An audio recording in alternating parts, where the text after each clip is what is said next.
Welcome back to the Thermo Diet Podcast. I'm your host, Jayton Miller, and today I have a very special guest. Her name is Benedicte Lerche. She is out of Denmark. She is a biochemist as well as a health coach and one of Ray Peat's many proteges. So I'm super excited for y'all to be able to listen to this one. We talk about multiple areas of metabolism and healing. So I will stop chatting and let's get into it. How's it going today, guys? I'm here with Benedicte, and I'm just gonna call it out right off the bat. I'm gonna say it badly. So in English, Lerche. In Denmark, can you pronounce it for them? Yes, Lerche. So we pronounce the E in the end. That's what's different from English. Yeah. Awesome. So we actually got introduced through a mutual friend, Derek. He sent me your website and some of the stuff that you've been doing. You've been helping him out as far as like coaching and all that good stuff. And he has nothing but great things to say about you. That's good. Do you mind kind of giving the audience a little bit of your background and kind of where you're coming from? Yeah, I'm Danish and Denmark is in Europe, Scandinavia. And when I was 20 years old, around there, I got very sick myself. I had some throat infections and lived in a very dark and moldy place, actually, when I was working in Paris at the time. And so I got very sick and didn't know what was going on with me.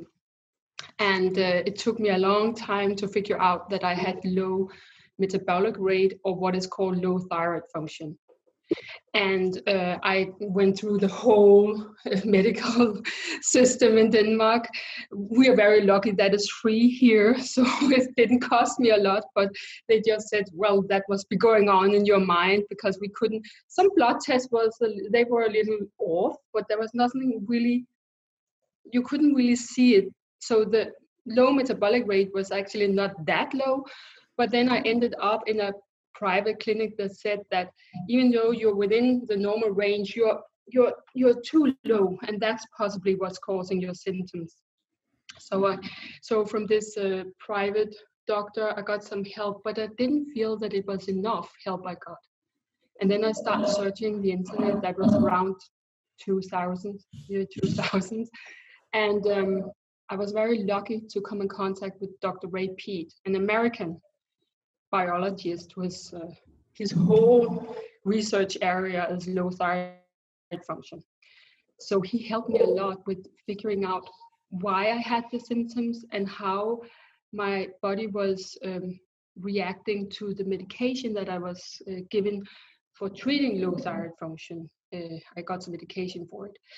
And I understood a lot about hormones from him and so forth. And from there, I've always been interested in nutrition and chemistry and so forth, but I figured that I must study something in that direction myself. So I went to Copenhagen University, where I studied in biochemistry. So I have a master's in biochemistry from Copenhagen University. And that taught me, Ray Peat, Dr. Ray Peat, which we are going to talk more about here. He's kind of complicated to understand. He's very clever, so he writes in very complex ways. So I thought that was the right direction for me to go in.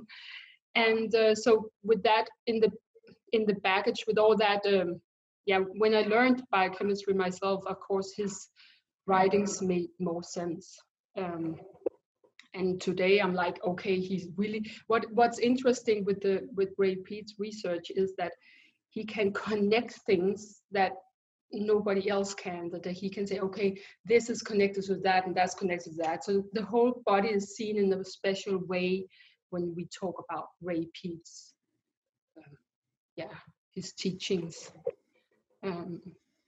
And then I did a PhD, but that's actually not within so much nutrition and stuff. It was because I felt that after I was done with the master's degree, I was like, I would like to go into research, but I was so disillusioned with going into like doing it for doing research within a field that I wasn't maybe not in agreement with in regards to the notions that I have gotten some very strong opinions from Dr. Ray Peat. And in my country, we have a lot of medical industry. So we have really big companies. Maybe you know that in the US too. So Novo is a really big company that sells a lot of medication actually in the US. So all the diabetic medications, for instance, is made from Denmark. So a lot of my, the people that I studied together with, they went into these companies and did their PhDs within the companies. And I was like, oh, I'm not really going to do that. So I got a completely, took a different turn, and I went into another university we have in Denmark, which is more technical, and I did something within green energy. So that was a little bit completely different, but I used a lot of my chemistry and biochemistry knowledge in it, but it was not something to do with the body or medication or your disease or something. So it was a different route. But now I'm back in a way with this company that I have. I feel that that's coming back to what I believe is what I find interesting in biochemistry, and trying to help people that are in the same situation as me, as I was at that time, and all the difficulties I had with finding the right treatment. And so that's what I help people with today. Awesome. Yeah. So did you go to your PhD program and then circle back around to coaching later on? Yes.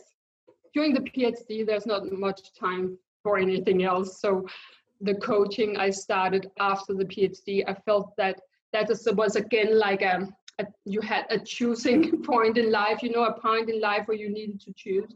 It's a position in Denmark. We get paid for doing a PhD, but it was like you needed to choose. Are you going to go that route, or I'm going to go back to my biochemistry? So today, that was after the PhD that I started my small company here. Yeah. Heck yeah, that's awesome. So with your coaching clients, if you have a person who has never even heard of kind of like the metabolic sphere, what are some of the things that you tend to focus on first that are going to make the highest impact for them? We would talk about that a lot of doctors are not so good today. They were good back maybe in the 1930s. I think Ray say they were very good at diagnosing and treating hypothyroidism, low thyroid function. But today they're missing it. That's because they have been taught to only go by blood tests, not talk with the patient, not listen to their symptoms, not trying to feel their pulse rate and temperature and so forth. And the problem is that the blood test has a very broad normal range. So you could actually be hyperthyroid and fall within the normal range. They have decided that you can be that low and still be fine. So that's a problem. So we would talk. So if a person doesn't know anything about thyroid function, how important it is, we would talk about things like that. And we would talk about signs that your thyroid function is low, which is a lot of symptoms, but the common ones are cold hands and feet, fatigue, headaches, digestive issues, blood sugar issues. Those are very common. Then there's a lot more. I have a list on my homepage with a lot more symptoms, but those are the very common ones. You can have both actually weight gain and weight loss, and that's a little bit weird. Everyone would think, okay, low metabolic rate, weight gain. But some people with low thyroid function actually have too little, that everything goes slow in hypothyroidism. So everything is just very, so you can also have a lack of production of the enzymes in your digestive system. So you are not actually digesting your food and it's not absorbed. So you can actually waste away in a weird way when you have hypothyroidism and need to eat a lot of food in order to stay at your weight. So you can go both ways actually. You can have thinning of the hair, nails, skin problems, a lot of things. And that's because thyroid is so, it controls a lot of things. It actually controls the cell's ability to produce energy. So when your thyroid function is low, all energy production is low, and all the different organs are functioning at a lower rate, and all the functions that they do in the body is also slowed down. So everything is slowed down. The healing, if you get a cut, is also slowed down.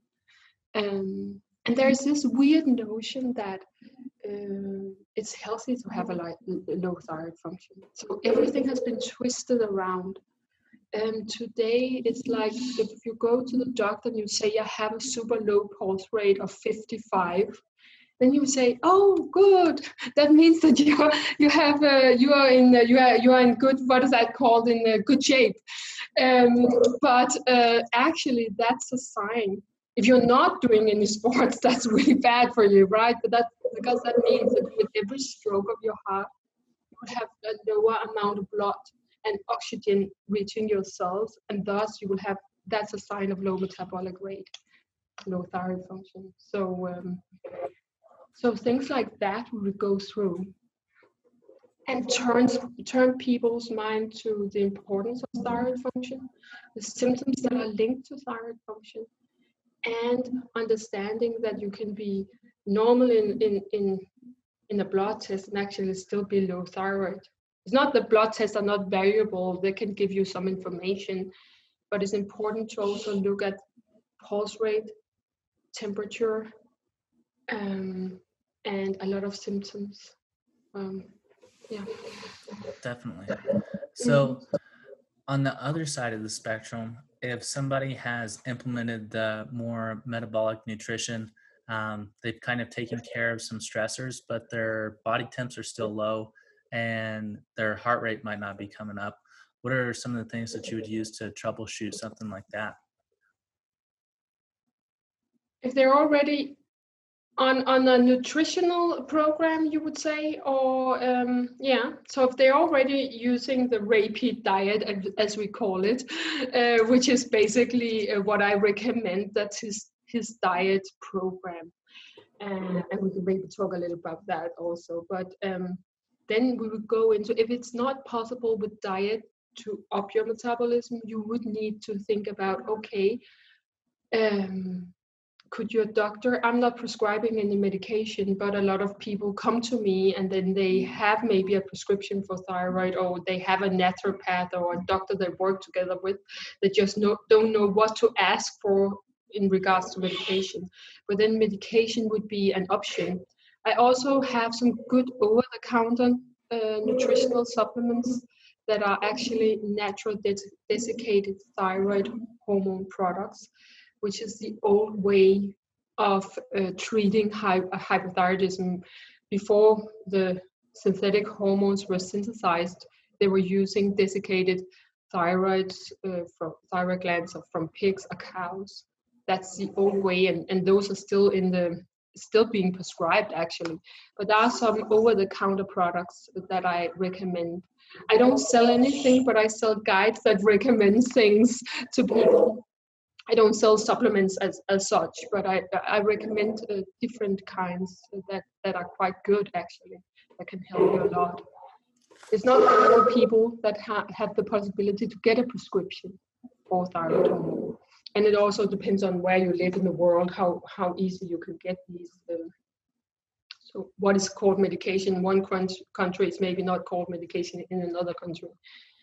So yeah. What would you say if someone was non-responsive to thyroid hormone? What do you think would be going on in that case?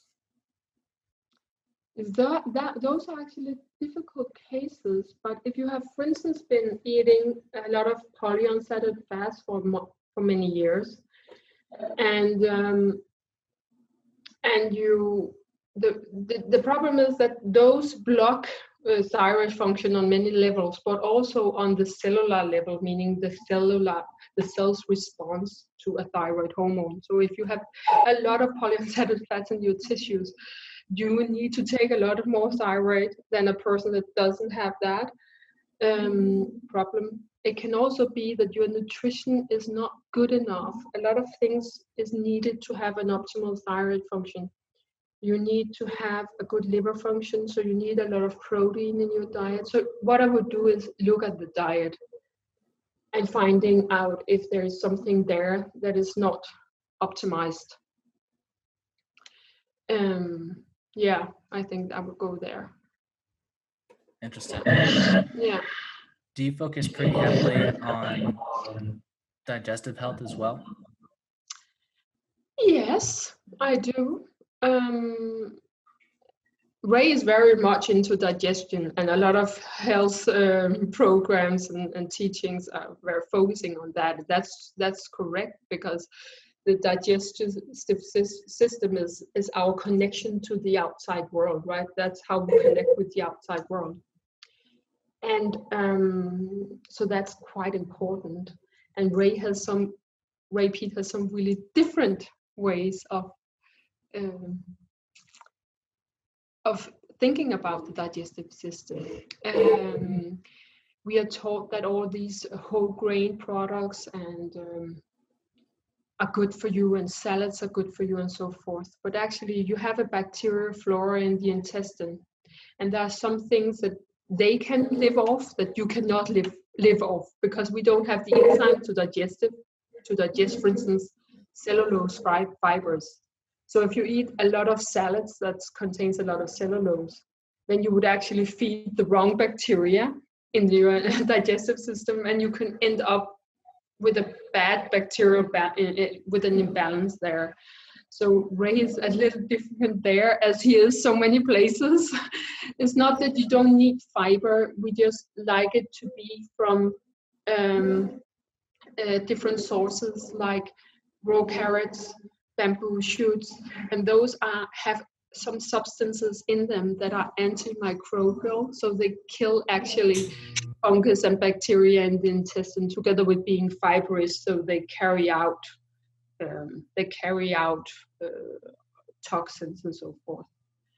But that's very important, yeah, because you have continuously in the intestine, you have an endotoxin production. And that's even healthy people continuously produce some toxins. And if you don't have good bowel movement and you have constipation, for instance, that can really harm your whole hormonal system too. So yeah, that's very important. Definitely. Yeah. So could you kind of just give like a brief overview of kind of your version of the Ray Peat diet and kind of some of the things that are staples within your kind of nutrition protocol? Yeah. You should get, first of all, the fats, right? We're taking out all the polyunsaturated fats. That means all the liquid oils, basically. So even olive oil, you can have a little bit of that, but you can basically also take that out. Then I would use coconut oil and butter instead. And you can use ghee, I think it's called ghee. And you can use cream, of course, but those are the only fats, and MCT oil, which is derived from coconut oil. If you need a liquid oil for something, you're cooking something and you need salad dressing or something, you're putting into the diet a lot of saturated fats and completely eliminating polyunsaturated fats. That means even eliminating fatty fish like salmon, and so it goes also into the meats that you're eating and the fish that you're eating. We actually also goes into that pork is less good than beef, because, and that comes back to that pork, pigs, when the feed that they get, that the fat composition of the feed is ending up in their fat tissues, whereas you can feed a cow whatever, and because they have a different digestive system, their fats is more saturated. So the concept of eliminating polyunsaturated fats first starts, of course, with the oils, and also turning all your packages. If you're buying any bread or anything, I'm not recommending that much bread, but if you are using a product that is made in a in a factory, or what's called, then you would have to turn it and see that it's not full of polyunsaturated fats. So that's I think that's the most important change you would make. Then then we go into proteins. Proteins it's very important to get enough protein, because your liver is super essential in hormonal balance, both in regards to detoxifying estrogen, but also in regards to activating your thyroid hormone. So if your liver is not fed enough good high quality protein, you cannot turn the T4, which is the inactive thyroid hormone, to the active thyroid hormone. So a healthy liver is very important, and the liver needs good protein. So the proteins could come from eggs, meat. Milk products is very important because of the high calcium content also, and shellfish, yeah, and all the milk products, including cheeses and so forth. Yeah. What do you suggest if someone can't get a good, like, high quality source of dairy? Yeah. Dairy is actually, even the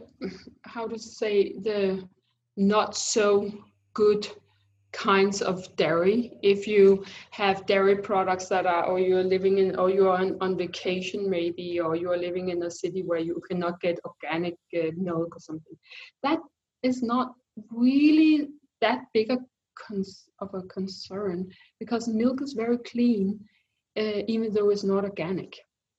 So it should, I think all countries would have a good enough source of dairy, I would say. I think people maybe go into too much thought about, I need to get my milk from an organic nearby farm or something. And not all people have that possibilities, of course. So just normal milk.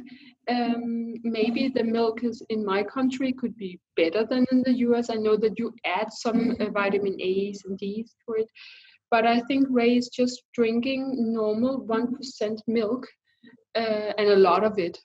And he never talks about it needs to be organic or anything. It's a very clean product in itself.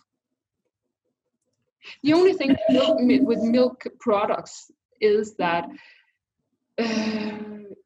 you can, a lot of things like yogurts, cheeses, and so forth. The lactic acid in yogurts is made not so good. So something like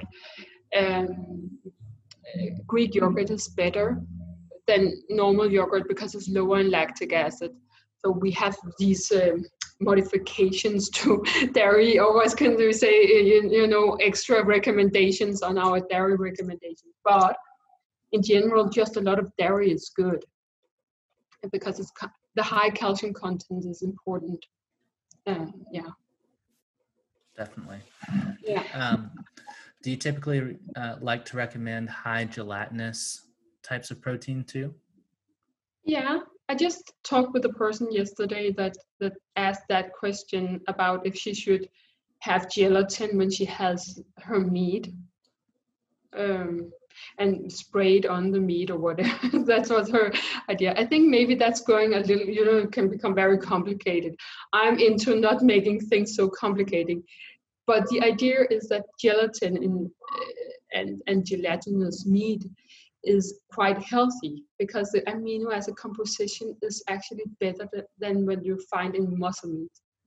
Muscle meat has very high of some inflammatory promoting amino acids and in also amino acids that inhibit thyroid function. That doesn't mean that you never should eat muscle meat. Just think about if you have like each night a huge piece of muscle meat, that's maybe not the right way to do it.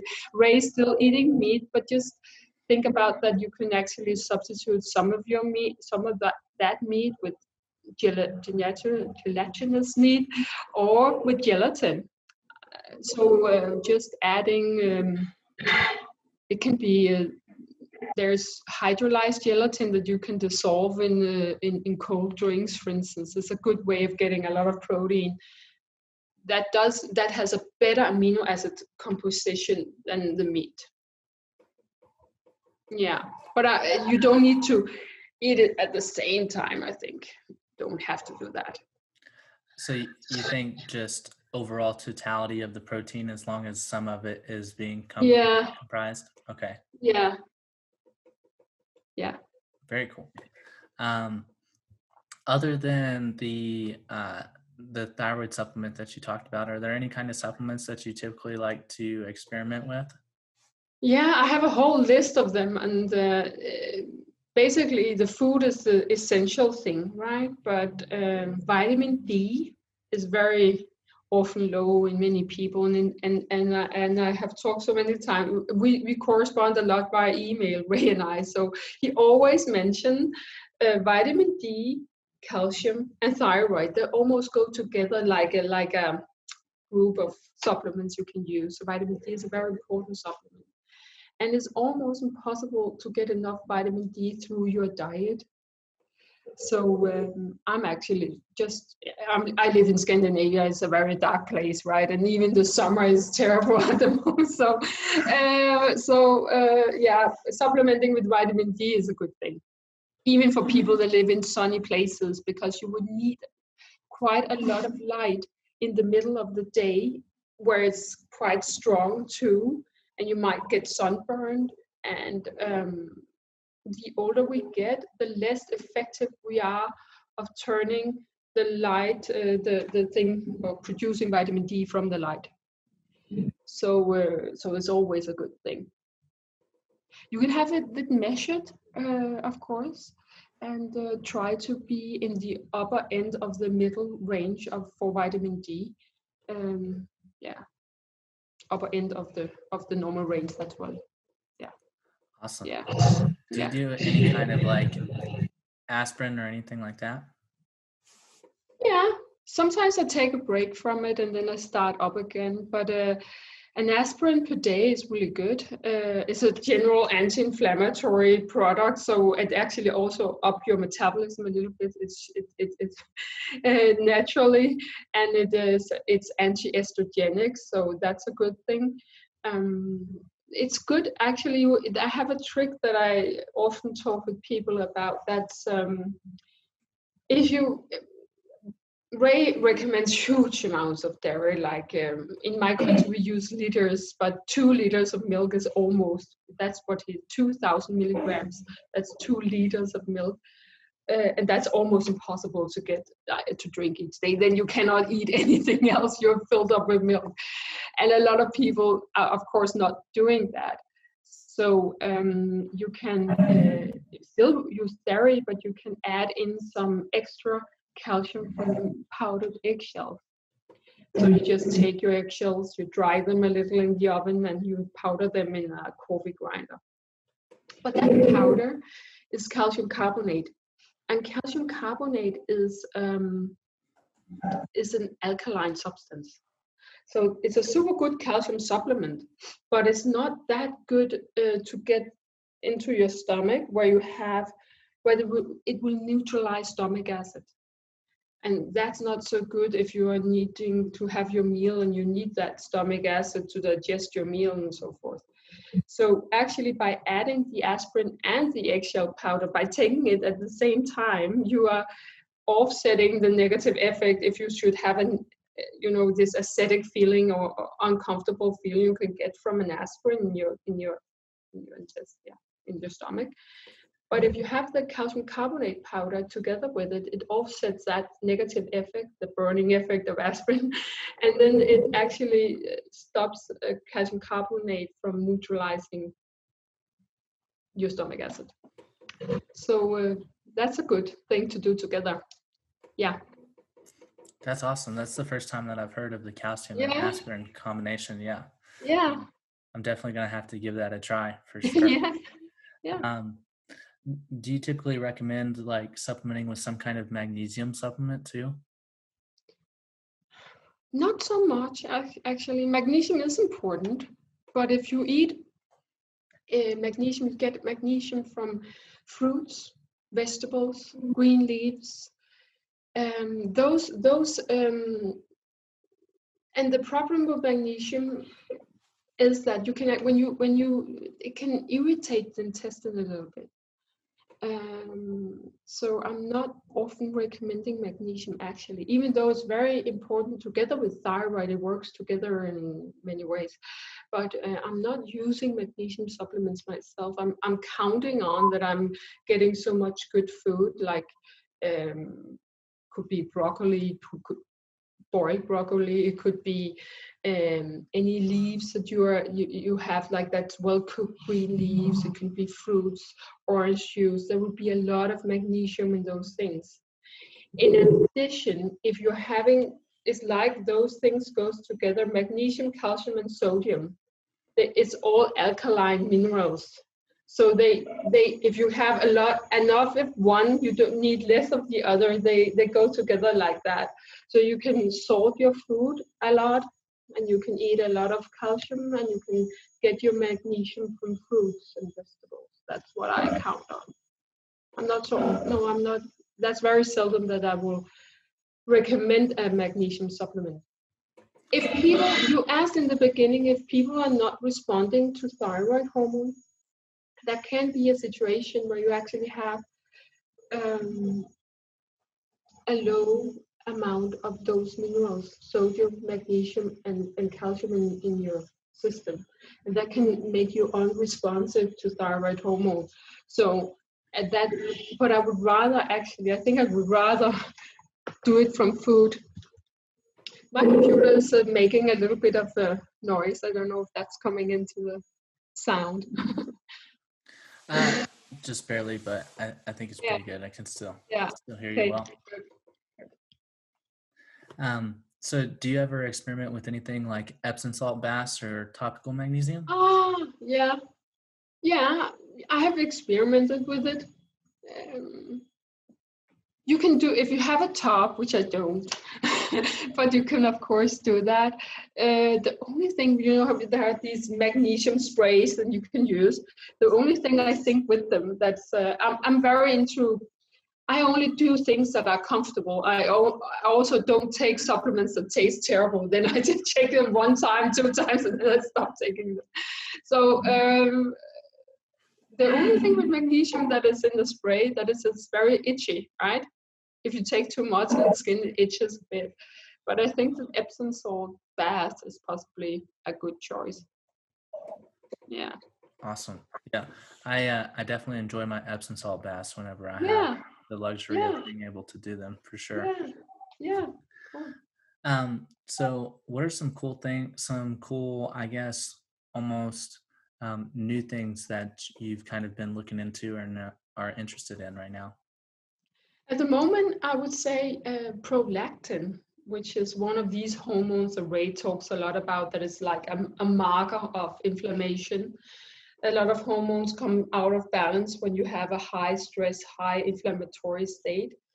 And a lot of people have actually contacted me and mentioned this high prolactin that they have. So, and that's what I've been looking a little bit into, that bringing that down can actually have a lot of benefits. And usually a high prolactin level is caused by an imbalance of thyroid and too much estrogen in the system.